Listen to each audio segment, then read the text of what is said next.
Alright, this is my Ruby FPV setup. I got a BEC in here. Here's my Redaxa 3.0 Wi-Fi. It's the highest spec, most RAM, most MMC.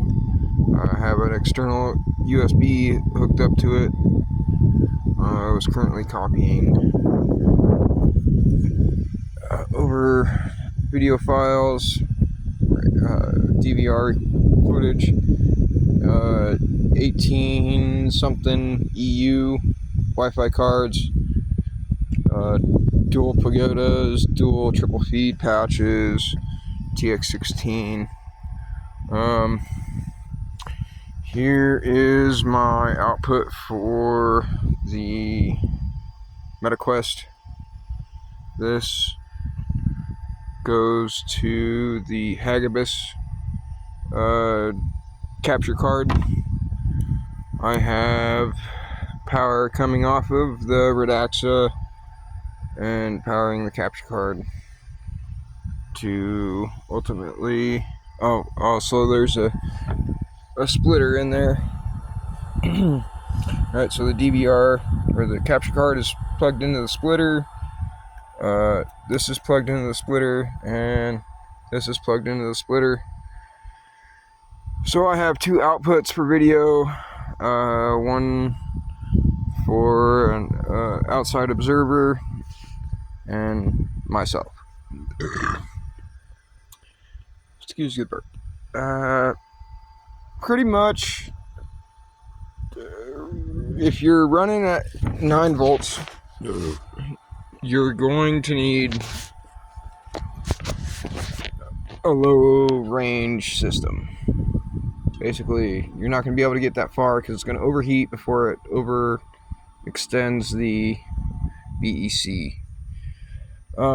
So I recommend 12 volts if you're running the Wi-Fi, the what was it? Wi-Fi Link 2 device from I forget the manufacturer now. Anyways, OpenIPC hardware / Ruby hardware. If you're going for just like video, OpenIPC is a little different.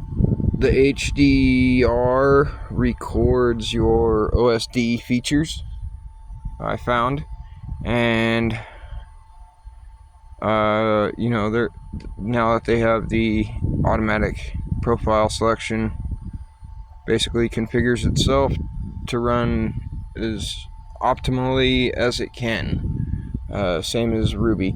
So the difference with Ruby is you can do a lot more stuff. So if I wasn't such a lazy bastard, I would plug this into that and I would solder the receiver to the Wi-Fi card on the Wi-Fi Link 2 device, and I should, in theory, be able to use RC Link.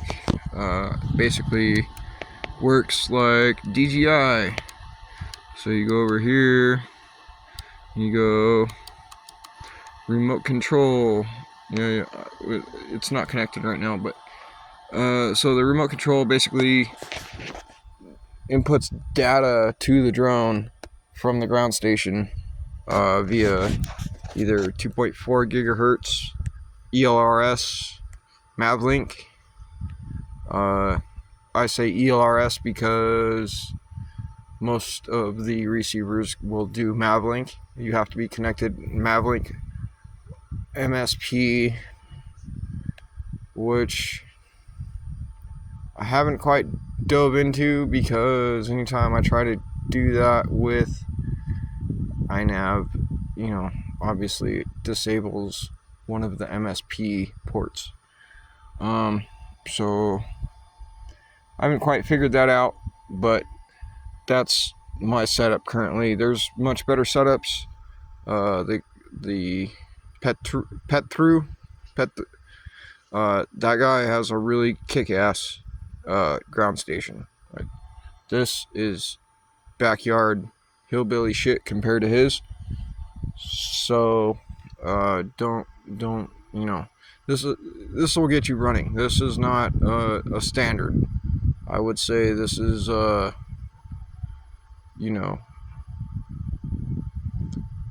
in the middle of the desert like I am, with nobody that really cares on how your shit looks. This looks like a contraption, to say the least. There's so many wires going everywhere. I need to clean it up, but here's my setup, and this is how I did it. It works great for me. I've gotten all the way to those hills way out there and way out there, and even way the fuck out there with this setup. Same Wi-Fi cards. I'll show you the drone side of everything in a later video. But this is definitely worth looking into, because with the new FAA regulations that are eventually going to pass, this type of stuff is not really regulated by that. I can run whatever megawatts I want, and the FAA will have to find me. So anyways, thanks for hanging out and looking at my hillbilly setup. This is Ruby 11.1, by the way, and besides the little hiccup I had when one of the Wi-Fi cards wasn't 100%, this is by far way more advanced than OpenIPC or Wi-Fi WFG or whatever they call it. Basically, OpenIPC, Wi-Fi WFG, same thing. One's a little more refined. Ruby FPV is literally an all-in-one, and if you want to have one system control the whole thing,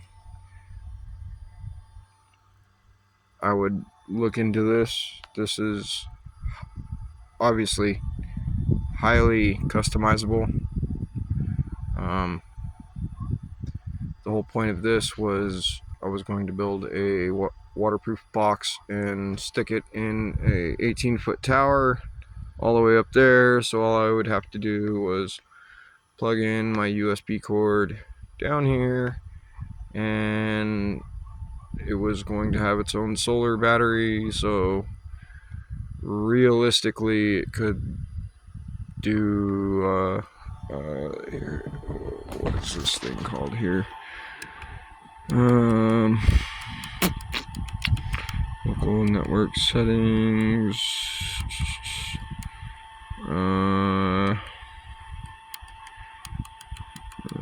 video. Okay, well, I guess I can't access it right now. Anyways, so basically you can set it up to where your video output also streams to a UDP network. In theory, I could UDP this network to itself and run it off of another Wi-Fi card here, a much shorter range Wi-Fi card. Obviously that would add latency, but I'm doing cinematic stuff. I don't need to be right there at that second. I'm not racing anybody, and it's a pretty vast open landscape, so anybody doing fixed wing applications or high altitude cinematic, this would be a great system to look into, especially since DJI has been kind of canceled in the United States. Anyways, thanks for checking out the video. Comment, like, subscribe, whatever. I'm not trying to make money. I'm just trying to help out fellow pilots in the United States. Thanks.